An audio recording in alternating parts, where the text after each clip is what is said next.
네, 안녕하세요. 경제지식 네트워크 원주입니다. 오늘은 K-방역과 그 다음에 코로나로 인한 경제 상황이라는 주제로 이야기를 해볼 건데요. 제가 누가 소비자를 가두는가 이런 책에서도 독점 관련해서 정말 색안경을 끼고 있었는데 또 이 시선을 또 넓혀주시게 되는 계기를 주신 아주 저한테는 뭔가 음악계의 거의 카니 웨스트 같은 그런 분입니다. 김종호 교수님 모셨습니다. 반갑습니다. 네, 감사합니다. 네, 카니 웨스트가 누구예요? 카니 웨스트랑 또 힙합을 하셨더라고요. 랩을 하시던 거 보고 뭐 힙합이라고 할 수 없지. 네, 하고 싶어 했죠. 네, 보고 이건 진짜 리얼 카니 웨스트다 그냥 하고 네, 그렇게 생각했습니다. 하고 싶어 했어요. 그래가지고 저 힙합 레슨도 받으러 다녔는데. 진짜요? 네. 근데 네. 이게 내가 그래서 가사 작사도 몇 개 하고 그랬어요. 진짜요? 그랬는데 도저히 안 되더라고. 왜냐하면 이게 빨라지면 가사를 다 외웠는데도 빨라지면 안 나와. 입에서 안 나오는 거야. 네, 그렇죠. 근데 힙합을 보고 읽을 수는 없잖아요. 그렇죠, 맞죠. 그래서 포기했어.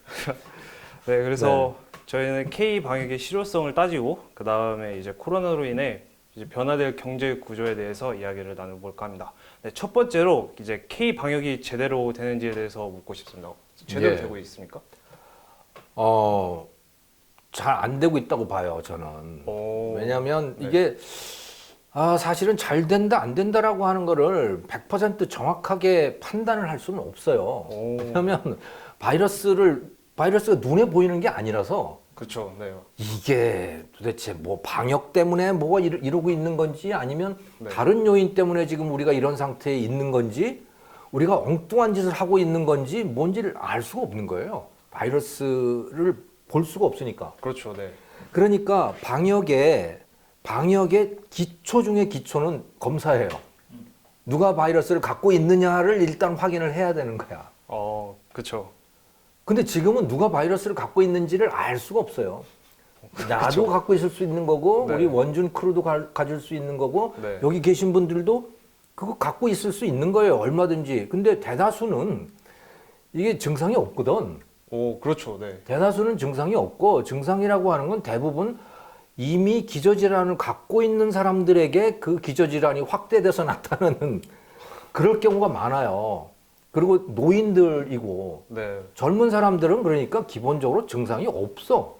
네. 사망률 같은 걸 보면 젊은 사람 60세 이하는 거의 0이에요, 0. 특히 40세 이하는 완벽하게 0이야. 그러니까 40세 이하는 그냥 걸려도 상관없어요.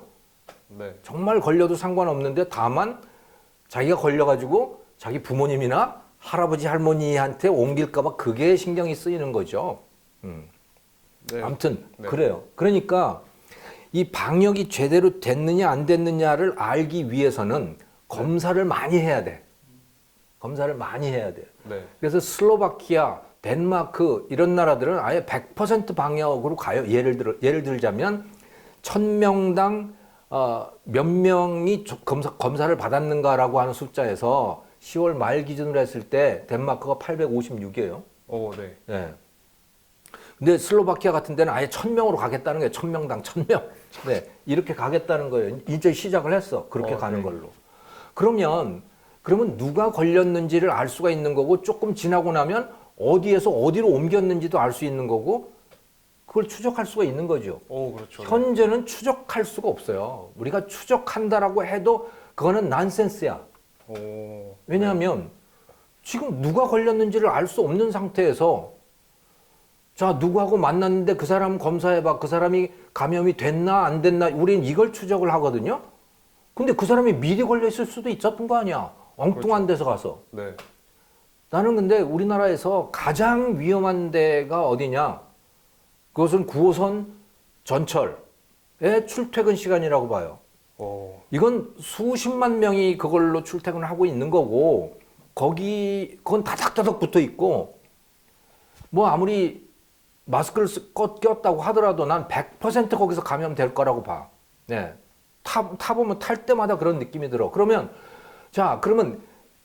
9호선 전철 나오는 사람은 다 조사를 해야 돼. 그게 제대로 된 검사 방법이에요. 근데 지금은 그게 아니고 너 어디 갔었어 하고 물어보고 그중에 걸리는 거 몇 개를 검사를 하는 거거든요. 네. 그럼 거의 이게 정치적인 검사인 거죠. 잡아내고 싶은 데 가서 검사를 하는 거예요. 그런 검사거든요. 우리가 K방역이라고 하는 게 나와 전 세계적으로 칭송을 받았잖아요. 네, 그렇죠. 한국의 국격이 굉장히 올라갔어. 그 K방역이라고 하는 것 때문에. 예, 그래서 그것 덕분에 사실 우리나라 환율, 원화도 강세이고, 예. 네.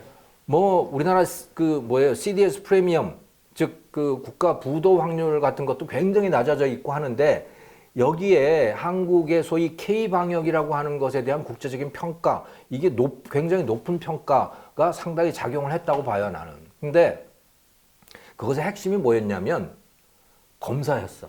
검사. 신속하고 대량의 검사였어요. 네.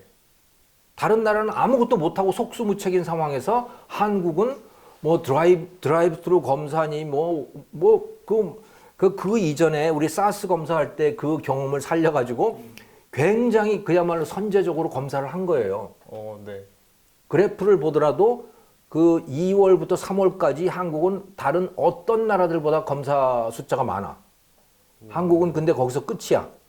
더 이상 안 늘어나는 거예요.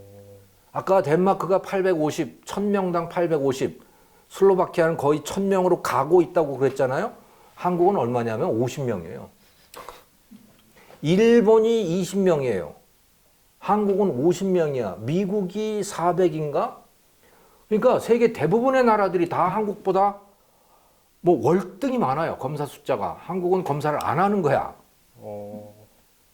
검사를 안 하는 거예요. 그러니까 누가 지금 바이러스를 갖고 있는지를 전혀 알 수 없는 깜깜인 상태로 있는 거예요.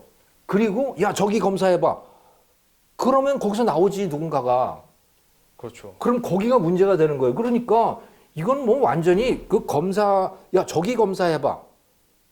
또는 누가 확진자가 됐을 때 나 저기 갔었어. 찍히면 죽는 거지. 그런 그렇죠. 상태가 된 거예요. 그래서 이게 정치 방역이라는 소리를 들을 수밖에 없는 거예요. 그러니까 이 소리를 듣지 않으려면 전 국민 검사로 가야 돼. 또는 검사를 수시로 랜덤으로 해야 돼요. 자, 이번 주는 뭐 종로구에 랜덤으로 거기에서 10만 명을 하겠다. 이렇게 가야 되는 거야. 그렇죠. 네. 그래야 진짜 우리나라 사람들이 지금 바이러스의 복용 상태가 어떠한지를 알 수가 있는 거고, 네. 그래야 어떻게 감염 경로가 어떻게 된 건지도 그때서야 비로소 알 수가 있는 거예요. 지금은 감염 경로라고 하는 걸 전혀 알 수 없어요. 지금 감염 경로 뭐 어쩌고저쩌고 하는 거는 다 제가 생각할 때 사기라고 봐. 왜냐하면 그 사람이 물론 바이러스를 갖고 있지. 하지만 그 바이러스가 지금 내가 확진자가 돼가지고 나는 저 사람하고 만나서 내가 옮았다? 그걸 어떻게 알아? 그렇죠. 모르죠. 이 바이러스가 누구 바이러스인지 어떻게 아냐고. 그렇죠. 바이러스의 주인이 있는 것도 아닌데. 네. 다만 내가 저 사람을 만났는데 저 사람도 바이러스가 있고 나도 바이러스가 있다. 이런 거지. 이거예요. 그거 이외에 아무것도 아니야. 그렇죠. 그게 감염을 시킨 것도 아니고 뭐 어떤 것도 말을 할 수가 없는데 지금 그렇게 돼 있거든요. 네. 그러니까 그러고서는 격리를 시키는 거죠. 그러니까 가급적 사람들은 말을 안 해야 되는 거야. 자기가 누군가 뭔가를 말하면 그 상대방은 가서 격리를 당하고 다 그래야 되고 막 직장 폐쇄되고 막 이러니까. 네. 그래서 이건 난센스다. 기본적으로. 그래서 방역의 기본 중에 기본은 전 국민 검사. 전 국민 검사가 안 된다면 랜덤 검사. 그래서 예를 들어 이번 주는 어느 지역을 찍어서 거기에 몇 명을 추출해가지고 랜덤으로 하겠다라고 해야 되는 거예요. 그러고 나서 바이러스의 기존의 그 감염자들의 분포가 있을 거 아니에요, 그러면. 그걸 확인할 수 있잖아. 그렇죠. 그 분포자가 어떻게 달라지는지를 추적할 수가 있는 거지, 그다음부터는. 그렇죠. 네. 지금은 그거 아니에요. 그러니까 지금은 방역이라고 하는 건 사실 나는 없다고 봐. 뭘 하는 거야? 그냥 사람들 괴롭히는 수준인 거지. 지금 하는 대로 해가지고 바이러스 방역이 된다? 난센스예요. 네. 물론 마스크 끼고 다니는 거는 좀 방역이 되겠지. 그렇죠. 마스크 끼는 거는. 하긴 근데 마스크 끼는 것도 그 의학 저널에 보면요. 마스크를 쓴 집단과 쓰지 않은 집단. 그 중국하고 홍콩 교수들이, 의대 교수들이 그 테스트를 해가지고 논문에 발표를 했더라고. 차이가 얼마냐? 2%더라고. 감염률 차이가 2%니까 마스크를 끼면 2%가 줄어들더라고요. 네. 뭐 2%도 뭐 중요한 것이긴 하긴 하지만 그렇죠.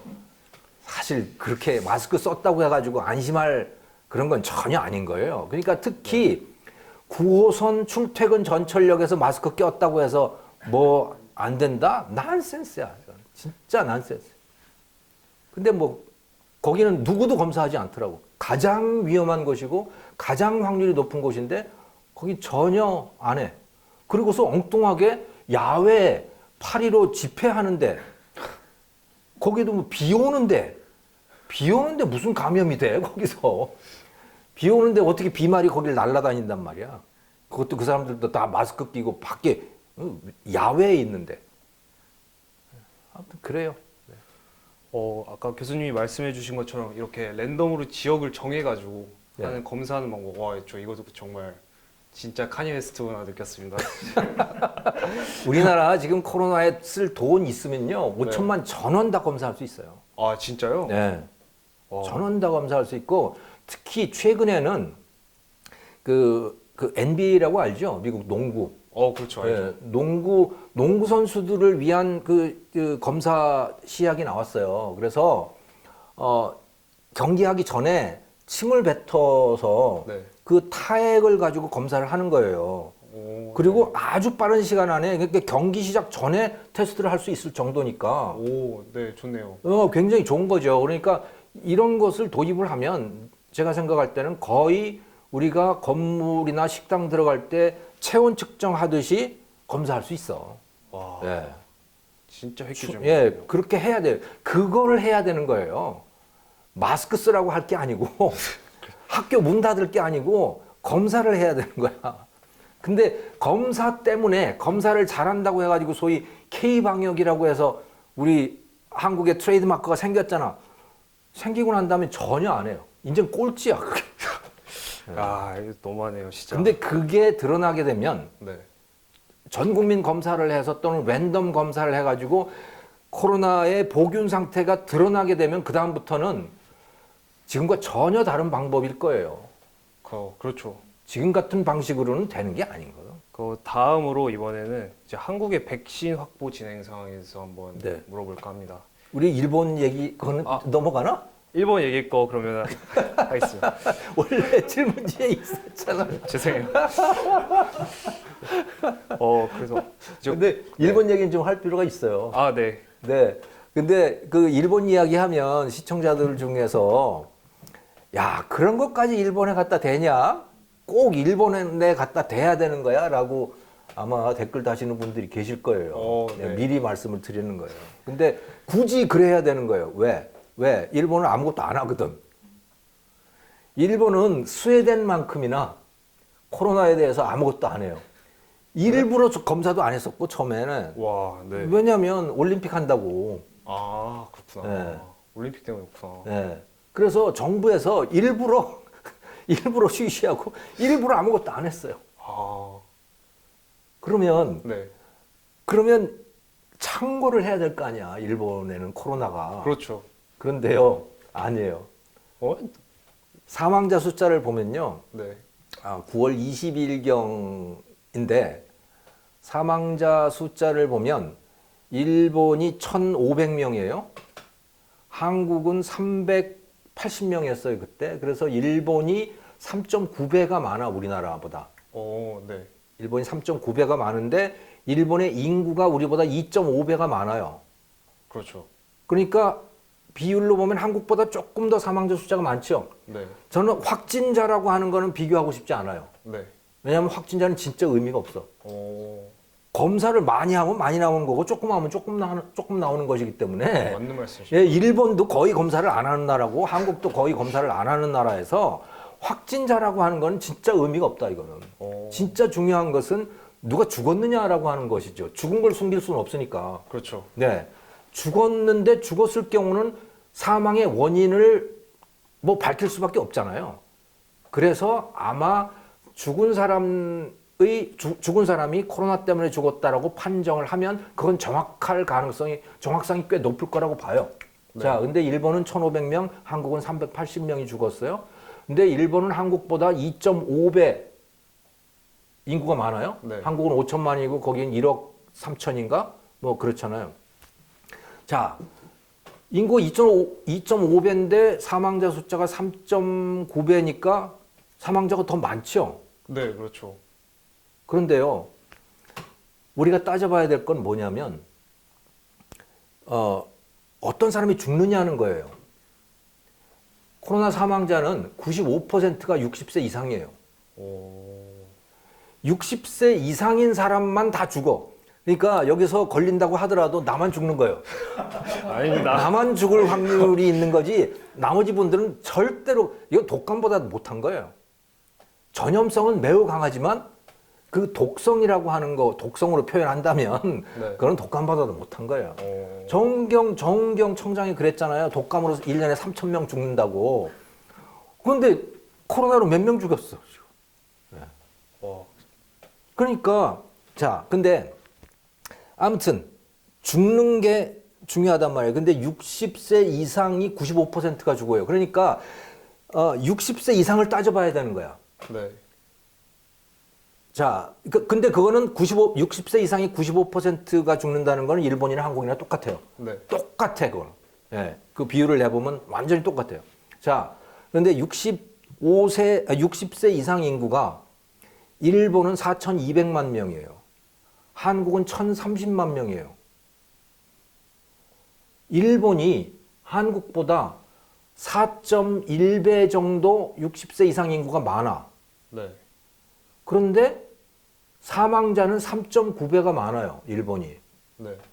그러면 일본이 많이 죽은 거예요? 한국이 많이 죽은 거예요? 한국이 더 많이 죽은 거예요. 왜냐면 한국은 60세 이상 인구가 일본의 4분의 1에 불과하단 말이에요. 네. 4분의 1에 불과한 거예요. 그런데 그 비율로 따지면 한국의 사망자가 더 많은 거야. 자, 이게 왜 중요하냐? 일본은 아무것도 안 했어. 우리는 온갖 호들갑을 다 떨었어.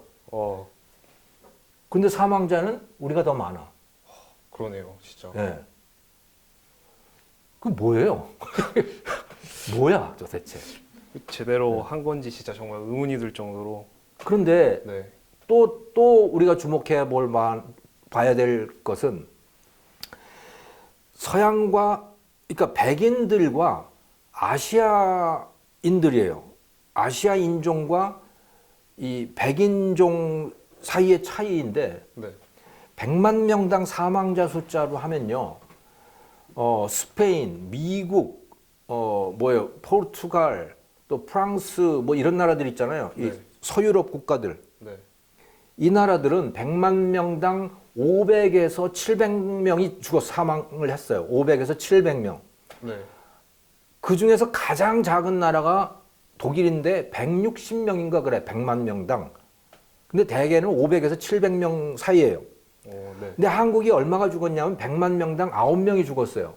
일본이 100만 명당 15명이에요. 그 연령 뭐 이런 거 따지지 않고 하면. 네. 근데 대만이 얼마인 줄 아세요? 0.3? 0.3이요? 홍콩 0.1? 와. 베트남 0. 얼마? 태국도 1위예요. 태국 여러분 아시잖아요. 시위 얼마나 많이 해요. 그렇죠. 왕정 두드려 엎으려고 네. 엄청 시위하잖아, 걔네들. 그러면 맞아요. 우리식으로 따지면 맨날 8.15 시위 같은 게 있는 거야. 그렇죠. 100만 명당 1명. 우리는 100만 명당 9명. 사망자가. 자, 이걸 어떻게 봐야 되죠? 그래프로 그려놓으면요. 네. 서양 국가들하고 이 동양 국가들은 사망자 숫자가 비교도 안 돼. 이거 같은 차원에서 그릴 수가 없을 정도로 이게 같은 인종이야? 아니, 그러니까 같은 인간이야? 같은 호모사피엔스라고 할 수 있나? 라고 할 정도로 차이가 나요. 오, 사망자 그러네요. 숫자가. 진짜. 이 아시아는 아주 압도적으로 작아요. 오, 진짜 그러네요. 한국은 그 중에 좀 많아. 네. 그래서 이거 다시 봐야 돼요. 이거는 K방역 때문에 그런 게 아니야. 나 솔직히 거기다 K 갖다 붙이는 것도 이상하지만, 그렇죠. 네. 뭐 이렇게 호들갑 떨고 K자를 갖다가 아무 데나 다 갖다 붙이는지 모르겠어요. 그건 일종의 열등감 같은 거라고 보는데, 예. 미국이나 뭐 독일이나 뭐 이런 데가 독일이 G 어쩌고저쩌고 붙이지 않잖아요. 자기들 그렇죠. 저머니라고. 응? 그냥 열등감이 있으니까 갖다 자꾸 붙이는 건데 좀 그런 거 안 했으면 좋겠어요. 뭐 어쨌든 그 일본하고 비교를 해보면 일본은 고령 인구가 굉장히 많고 고령 인구 중에서의 사망률을 놓고 보면 한국이 일본보다 더 많이 죽었다. 뭐 거의 비슷하지만 네. 그렇게 볼 수 있어요. 그리고 대부분의 사망자는 다 60세 이상에 나오니까 95%가 60세 이상에서 나오는 거니까 네. 그렇게 볼 수밖에 없는 거죠. 네, 네. 이제 코로나 사망률을 이제 한국과 일본을 따지고 또 인종 간의 어떤 차이를 또 말씀해 주셨는데요. 정말 들으면서 혹시 네. 명탕점 코난 아시나요? 진짜 그렇게까지 진짜 명탕점 코난인 줄 알았습니다. 네. 아무튼간에 너무 하잖아. 아 너무한가요? 네. 네, 그래서 이제 다음으로 이제 한국의 백신 확보 진행 상황에 대해서 한번 네. 여쭤볼까 해요. 그래서 지금 현 정부가 지금 백신 확보하기 위해서 어떤 노력을 하고 있는지. 어떤 노력인가 아마 열심히 노력하는 것 같아요. 열심히. 네. 네, 열심히 노력하는 것 같은데 지금까지는 하나도 노력 안 했어요. 0이야 0. 백신 확보량 0. 완벽하게 0. 이럴 수 없어요. 미국은 15억 도스예요. 15억. 유럽이 인구가 3억인가? 그런데 9억 도스. 네. 뭐 브라질 같은 나라도 1억 도스 확보. 와, 한국은 0. 아무것도 안 했네요. 아무것도 안 한 거예요. 그러고서 뭘 하긴 했대. 뭘 했냐고 그 사람들이 발표하는 거는 야, 우리들은 코백스 퍼실리티라고 하는데 가입을 해가지고 코백스 네. 퍼실리티라는데 그걸 가입을 했다는 것도 아니고 코백스 퍼실리티를 통해서 1,000만 도스를 공급받을 예정이다. 뭐 이런 식의 이야기를 해요. 그러면서 최근에 들어서는 그것과 더불어 제약사들과 개별적인 선구매 계약을 체결하기 위해서 교섭을 벌이고 있다. 이런 이야기를 해요. 네, 교섭을 벌이고 있다. 교섭을 벌이고 있다. 네, 교섭을 벌이고 있다. 교섭은 벌이고 있겠지 아마. 네. 근데 다른 데는 다 교섭을 벌여가지고 다 끝났어. 우리는 이제 교섭을 벌이고 있는 건데, 네. 자, 근데 제가 0이라고 얘기를 하는 거는 왜 1,000만 도스를 확보했다고 비슷하게 얘기를 하는데 왜 그걸 0이라고 보느냐? 그건 0일 가능성이 꽤 높기 때문이에요. 오, 그 코백스 퍼실리티라고 하는 게 뭐냐면 네, WHO는 다들 아시잖아요. 세계보건기구. 그 다음에 가비라고 해, GAVI라고 해서 Global Alliance for Vaccine and Immunization. 그러니까 백신과 면역을 위한 글로벌 동맹 이런 거 가비라고 하는 거. 그러니까 WHO 가비 플러스 세피라고 하는 게 또 있어요. 뭐더라? Center for Epidemic Preparedness Innovation인가? 뭐 그러니까 말하자면 백신 연구를 위한 글로벌 연합체 이런 거예요. 이 세 개가 손을 잡고 만들어 놓은 것이 이 코백스 퍼실리티라고 하는 건데 네, 복잡하죠. 네, 복잡합니다. 한마디로 그냥 다 NGO들이에요.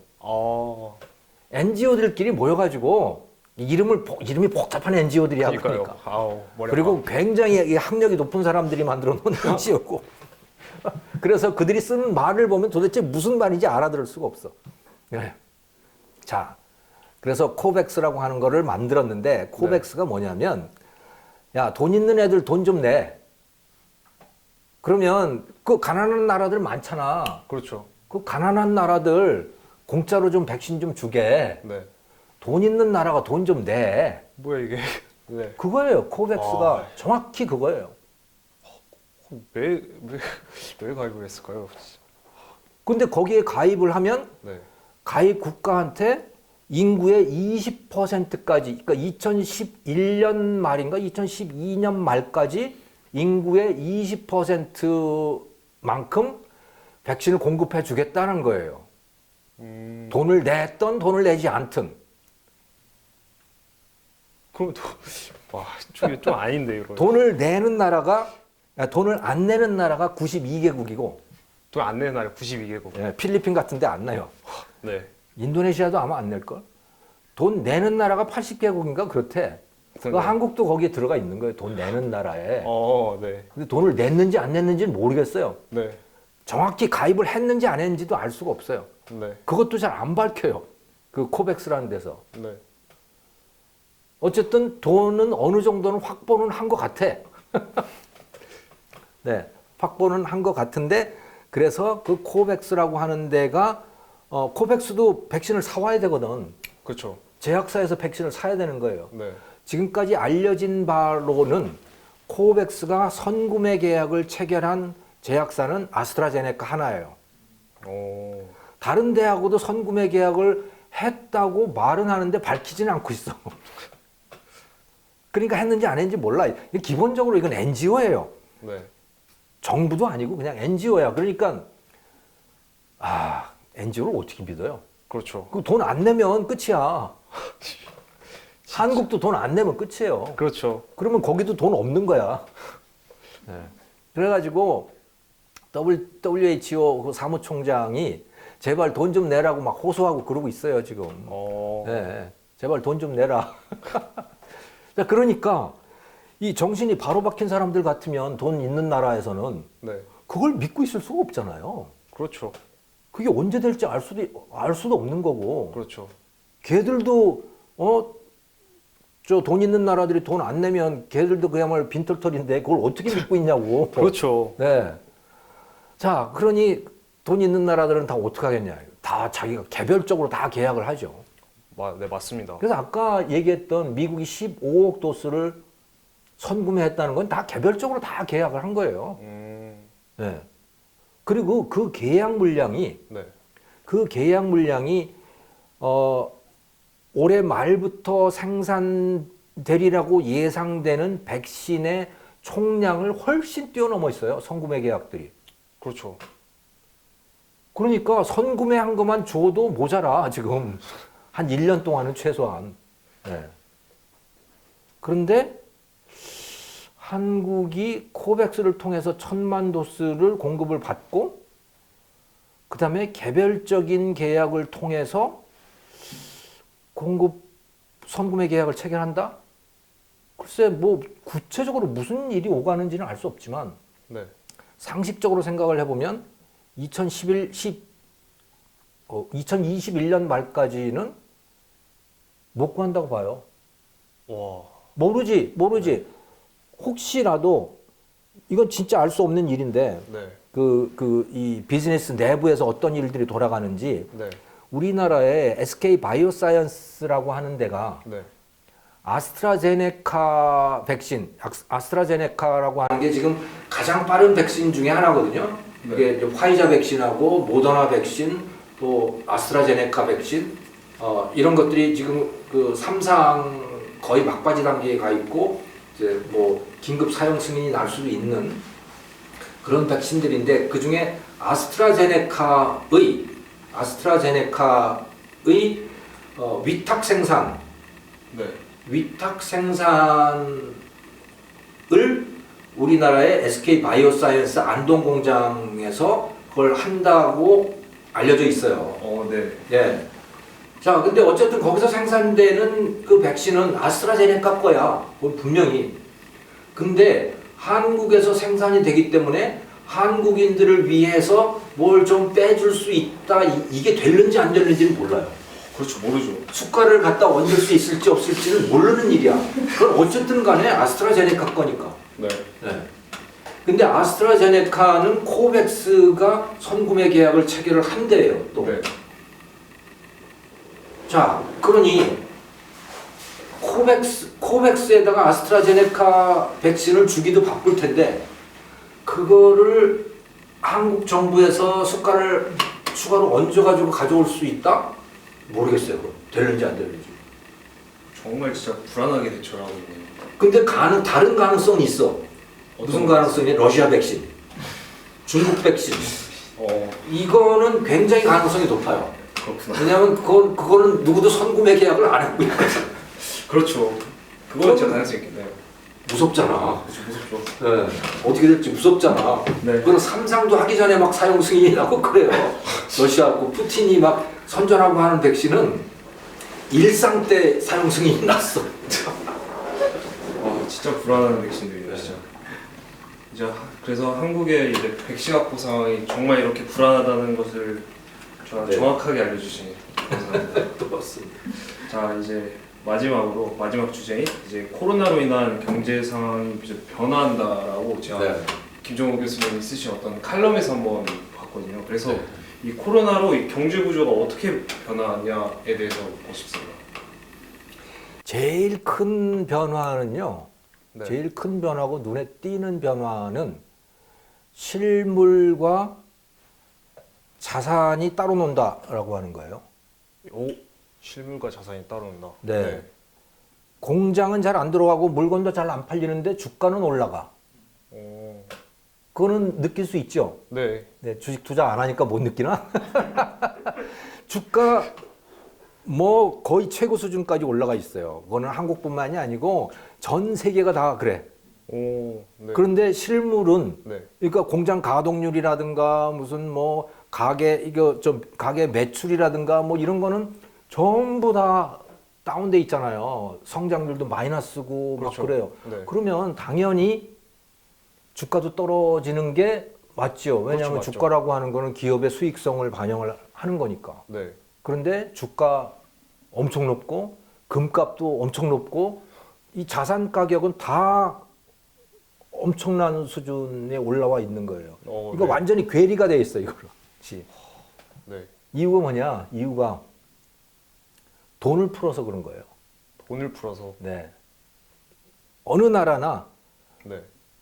정부와 중앙은행이 돈을 찍어내는 거예요. 그걸 소위 이 재패니피케이션이라고 이야기를 하는데 일본화라고 하거든요. 그게 네. 무슨 얘기냐면 정부가 재정 적자를 내 가지고 그걸로 국민들한테 막 베푸는 거예요. 네. 그런데 일본화 이전에는 어떻게 됐냐면 그렇게 하려면 국채 발행을 해야 되잖아요. 그렇죠. 국가가 채권 발행을 해야 되잖아요. 네. 채권은 채권 시장에서 채권을 팔아야 되는 거였어요. 그렇죠. 그러니까 정부가 국채 발행을 하면 다른 기업들이 민간이 돈을 쓰기가 굉장히 어려워지는 거예요. 네. 왜냐면 정부가 돈을 빨아들이니까. 그렇죠. 그래서 민간 경기가 죽게 돼 있어요. 네. 정부가 채권을 발행하면 그렇게 돼 있단 말이야. 네. 그런데 재패니피케이션 일본은 뭘 했냐면 정부가 재정 적자를 발행을 해. 그러니까 국채를 발행을 해서 막 써. 세금보다도 훨씬 더 많은 돈을 쓰는 거예요. 네. 그런데 그 국채를 누가 인수를 하느냐? 민간 시장한테다가 판 게 아니고 그거를 중앙은행이 인수하게 한 거예요. 일본 은행이 인수를 한 거야. 우리나라로 따지면 한국은행. 네. 한국은행이 정부가 발행하는 국채를 다 인수를 하는 거죠. 네. 한국은행이 뭔가를 산다는 거는요, 돈을 찍는다는 거예요. 네. 한국은행은 뭐 할 때마다 돈을 찍어. 네, 한국은행이 뭘 사들이면 다 돈을 찍어서 사들이는 거예요. 그거는. 네. 자, 그러니까 돈을 찍어서 그 채권을 사들인다는 얘기는 찍은 돈을 가지고 정부가 돈을 쓴다는 얘기잖아요. 그렇죠. 세금 거둘 필요 없이 그냥 중앙은행이 돈을 발행해서 그걸 갖다 쓴다는 거예요. 그게 재패니피케이션이거든. 일본이 그걸 본격적으로 한 거예요. 그렇구나. 네. 네. 근데 대부분 나라가 다 그걸 하고 있어. 대부분의 나라가 다 그걸 하고 있는 거예요. 오. 심지어 네. 정부가 발행하는 국채만 인수하는 게 아니고 중앙은행이 네. 민간 기업들이 발행한 회사채까지도 인수를 하는 거예요. 무슨 소린지 알겠어요? 네. 민간이 이제 적자가 나가지고 기업이 네. 적자가 나서 망할 것 같은데 어떡하지? 그럼 돈을 빌릴 거 아니에요. 그렇죠. 근데 시장에서 빌리려면 잘 안 빌려줘. 그렇게 되면 일단 돈을 안 빌려주고 그런 기업들한테는. 그리고 금리가 엄청나게 높아지죠. 그렇죠. 그런데 이거를 그렇게 안 하고 중앙은행이 그냥 다 인수를 하는 거야. 그 회사를. 내가 사줄게. 너 얼마 필요해? 내가 사줄게. 그리고 돈 주는 거야. 나중에 사정되면 갚어. 그때 가서. 갚든지 말든지. 그러니까 기업이 망하지를 않아. 그렇군요. 망하지를 않아요. 시중에 돈은 넘쳐나요. 그게 다 어디로 가느냐? 다 주가로 가고 뭐 이런 데로 가는 거죠. 네. 집값으로 가고 금값으로 가고 뭐 다 그래서 자산 가격이 그렇게 다 높아져 있는 거예요. 네. 근데 실물은 장사가 안 되잖아요, 지금 코로나 때문에. 그렇죠. 실물은 장사가 안 되는데 주가 높고 금값 높고 뭐 다 이렇게 된 거죠. 이게 완전히 괴리가 돼 있는 거예요. 네. 그게 가장 눈에 띄는, 가장 체감되는 코로나 경제의 특성이라고 볼 수 있죠. 와, 정말 듣고 네. 깜짝 놀랐습니다. 네. 우리 원준 크루님이 잘 놀라시네. 저 지금 듣고 살짝 기절할 뻔했는데 제가 네. 정신 바로 차렸어요. 네. 그다음에 이제 경제 구조가 이렇게 변화가 되고요. 그다음에 그때 칼럼에서 봤을 때 이제 또 탈중국화와 또 디커플링 현상이 어떤 식으로 진행되는지에 대해서 한번 봤던 기억이 있거든요. 이거에 대해서 조금 설명해 주실 수 있나요? 예, 그럼요. 네. 감사합니다. 2017년 이전까지 트럼프 대통령이 들어와서 네. 본격적으로 중국 때리기를 하기 전까지 네. 세상은 차이메리카라고 불렀어요. 차이메리카? 네. 차이나 아메리카. 네. 그래서 그걸 붙여가지고 차이메리카라고 불렀어. 네. 왜냐면 중국하고 미국이 완전히 한 몸이 돼버린 거예요. 네. 완전히 한 몸이 돼버렸어. 네. 그래서 뭐를 생산을 하는데 생산을 할 때 네. 예를 들어서 뭐 아이폰을 생산을 한다 그러면 네. 아이폰을 생산하는데 그 아이폰의 아이디어와 설계와 이런 것들은 미국에서 만들어요. 네. 미국에서 해. 네. 그것을 구체적으로 공장에 가서 만들어내는 과정은 다 중국에서 해요. 거의 모든 게 다 그렇게 됐던 거예요. 마치 두 나라가 하나의 경제인 것처럼 네. 그렇게 얽혀 있었던 거예요. 네. 네. 그래서 차이메리카라고 그랬어. 차이메리카. 네, 차이메리카, 차이나 아메리카. 자, 그런데 가만히 보니까 미국 사람들이 가만히 보니까 이게 생각하고 다르네? 중국이 우리가 생각했던 거하고 다른 나라가 되네? 라고 하는 것을 깨닫기 시작했던 거죠. 네. 그럼 그 이전에 기대했던 것은 무엇일까? 그리고 새로이 발견하게 된 중국의 모습은 뭘까? 원래 기대했던 거는요, 중국이 일본이나 독일처럼 될 것을 기대했던 거예요. 무슨 말이냐면 2차 대전은 미국하고 누구하고 싸웠죠? 일본, 독일. 그러니까 일본, 독일은 미국하고 적국이었어요. 완전히 체제도 다르고 사상도 다르고 모든 게 다 다른 그 군국주의, 나치즘 뭐 이런 거 있잖아요. 네. 미국하고는 이념적으로 완전히 다른 나라였단 말이야. 네. 근데 미국이 이겼잖아. 이건 완전히 적국들이야. 네. 근데 가만히 보니까 살살 기거든, 이것들이. 살살 기어서. 네. 살살 기거든. 말도 잘 듣고. 네. 전쟁할 때는 뻣뻣하고 그러더니 전쟁 지고 나니까 뭐 완전히 납작 엎드려가지고 네. 불쌍한데 좀 도와줘 볼까? 해가지고 네. 도와줘 본 거예요. 그렇구나. 도와줬더니 더 말을 잘 들어. 네. 더 말을 잘 듣는 데다가 그 전에 나치라든가 네. 또는 천황제의 그 이제 군국주의 국가가 아니고 네. 꽤 이런 그 자유민주주의 국가가 되어가는 듯 해 보였어요. 네. 그렇네? 얘네들을 키워서 우리가 같이 데리고 논다? 뭐 아무튼 데리고 있어도 괜찮겠네? 네. 해가지고 일본과 독일을 많이 도와줬잖아요. 그래서 마샬 플랜이니 뭐 이런 걸 통해서 또 일본도 뭐 미국이 엄청 도와줬죠. 네. 그리고 미국 시장 다 열어주고 그래서 미국하고 이 독일이라는 나라가 거의 일본하고 독일이라는 나라가 거의 그러니까 미국 수준에 갈 정도로 비슷비슷해졌잖아요. 네. 그런데도 뭐 그러니까 미국에 가장 가까운 우방 국가가 된 거예요. 힘이 강력해졌는데도 네. 이게 적국이 아니고 그냥 친구인 상태로 계속 된 거야. 네. 아, 중국도 그렇게 되겠구나. 네. 중국도 먹고 살기 편해지고 네. 또 이 국제 무역도 많이 하고 그러면 이런 체제 속에 들어와서 그 일원이 되겠구나. 네. 그러니까 미국 체제, 팍스 아메리카나의 뭐 충실한 하나의 구성원이 되리라고 다 예상들을 했던 거죠. 그런 기대들을 했던 거죠. 그렇군요. 네. 그런데 본격적으로 시진핑 집권한 후에 중국이 가만히 변하는 걸 보니까 이거 아니네? 이거는 미국에 대항하는 국가네? 이렇게 된 거예요. 네. 맞짱 뜨려고 그러네? 맞짱 뜨려고 그러네. 맞짱 뜨려고 그러네? 그렇지.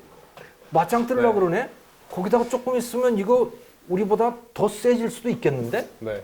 거기다 이게 그렇게 된 게 다 우리 거 훔쳐가지고 가서 저런 거 아니야?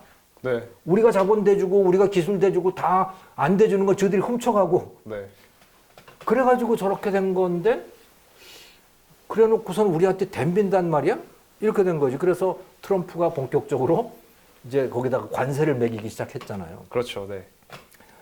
그래서 이제 싸움이 처음에는 관세 전쟁이 된 거예요. 네. 미국이 25% 관세를 매기니까 중국도 자존심이 상하지. 네. 그러니까 우리도 25% 똑같이 매길 거야 가지고 그런 식의 이제 일종의 자존심 싸움 같은 뭐 그런 초보적인 미중 디커플링이 일어나기 시작했어요. 그런데 네. 거기에 대해서 다른 나라들이 시큰둥했어. 왜 저래? 갑자기 여지껏 잘 있다가 트럼프 대통령한테 그런 거예요. 왜 저래 저거? 그래서 특히 미국, 뭐 일본, 뭐 이런 나라, 우리나라도 그랬지만 네. 참 이상하네. 뭐 그냥 미국이 뭐라 그러면 뭐 편 들어주는 신용이나 하고 네. 다 그랬어요. 네. 예. 그리고 이 한국도 그렇고 일본도 그렇지만 중국 없으면은 중국 덕분에 경제 성장을 2000년대 이후에는 진짜 중국 덕분에 경제 성장한 게 굉장히 컸거든. 그건 유럽 국가들도 마찬가지고요. 그렇죠. 예. 그러니까 중국을 떼낼 수가 없는 거예요. 밥 먹고 살기 위해서라도. 네. 그런데 코로나가 닥친 거야. 코로나를 겪으면서 중국을 보니까 야, 저거 진짜 뻔뻔하네? 이런 생각들이 든 거죠. 네. 특히 유럽에서 네.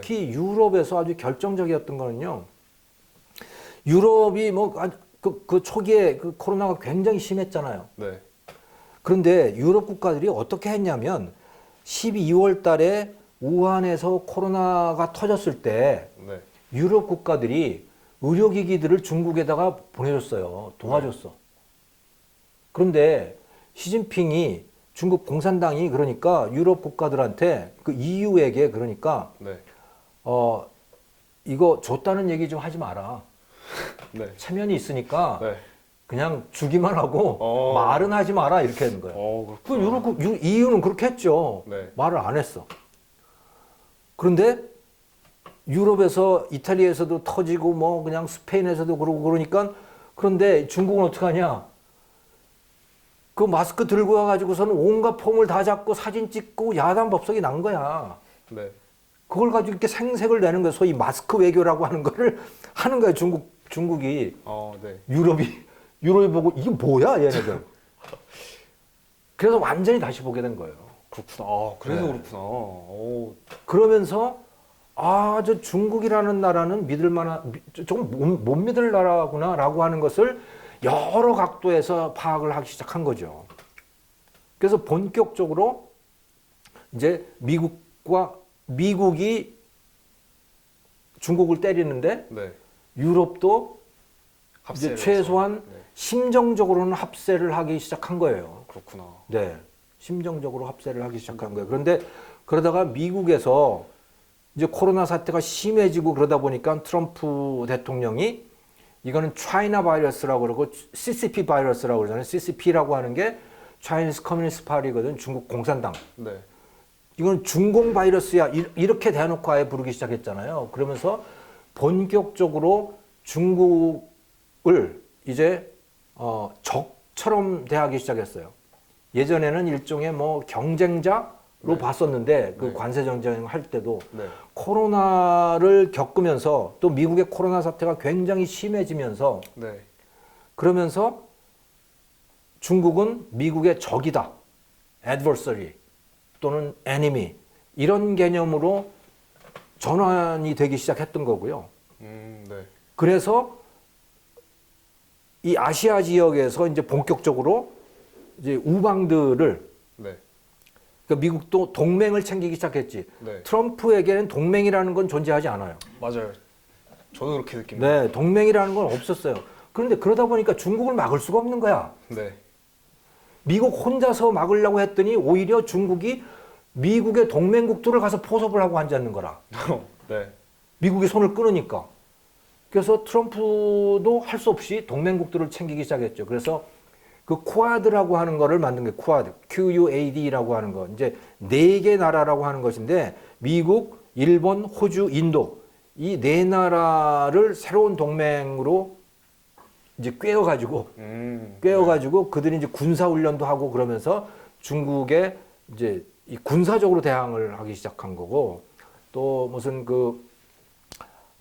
EPN이라고 그래서 Economic Prosperity Network이라고 하는 것을 미국 국무부가 또 제안을 해가지고 네. 중국에서 빠져나오는 기업들을 이 미국의 동맹국들이 받아들이자 이런 네트워크를 만들어 놓기도 하고 네. 그것을 코로나 사태 중에 이런 것들이 만들어지기 시작한 거예요, 본격적으로. 그것을 뭐 디커플링이라고 부르기도 하고 뭐 조금 심하게 부르면 신냉전이라고 부르기도 하고. 신냉전. 네. 네. 뭐 어떤 사람들은 아직 신냉전이라고 부를 정도는 아니다. 네. 뭐 그렇게 말을 하기도 하고 그래요. 아무튼 현재 상황은 그래요. 미국 국민들의 76%가 중국에 대해서 적대적인 태도를 갖고 있다고 이제 조사 결과가 나오거든요. 이건 뭐 사상 최고의 적대적인 감정인 것이죠. 그러니까 미국은 대통령이 누가 되더라도 중국의 우방이 아니다라고 하는 태도는 이거는 뭐 계속 갈 것 같고 다만 그것을 트럼프처럼 예측 불가능한 방향 그런 식으로 할 건지 아니면 예측 가능하게 동맹들을 다 끌어안고 그 동맹과 손을 잡고 중국을 배제하려고 할 것인지 그건 이제 두고 봐야 하는 일이죠. 네, 그 정도까지 말씀드릴 수 있을 것 같아요. 네. 정말 좋은 말씀 감사드립니다. 오늘 시간 관계상 질문 하나가 남았긴 했는데 네. 이거는 아쉽게도 네. 제쳐두고 정말 색안경 한 100개 끼고 있었는데 네. 오늘 지금 100개를 지금 다 벗었어요 지금. 그래가지고 시야가 한 180도에서 지금 360도로 넘어갔는데 아무튼 이렇게 시야를 무슨 색안경을 끼고 계셨길래? 나름대로 갇혀 있었는데 이거 네. 활짝 열어주셔서 고맙습니다. 너무 감사드립니다. 네, 오늘 이렇게 김종욱 교수님과 또 이제 K방역과 또 코로나로 인한 경제 상황에 대해서 한번 이야기를 나눠봤는데요. 되게 네. 힘든 시국에도 이렇게 출연해주신 김종욱 교수님 너무 감사합니다. 네, 진행을 잘해 주셔서 감사해요. 아닙니다. 잘해 주셨어요. 감사합니다. 말하는 사람으로 하여금 말하고 싶도록 만들어 주시네. 아닙니다. 감사합니다. 고맙습니다. 네.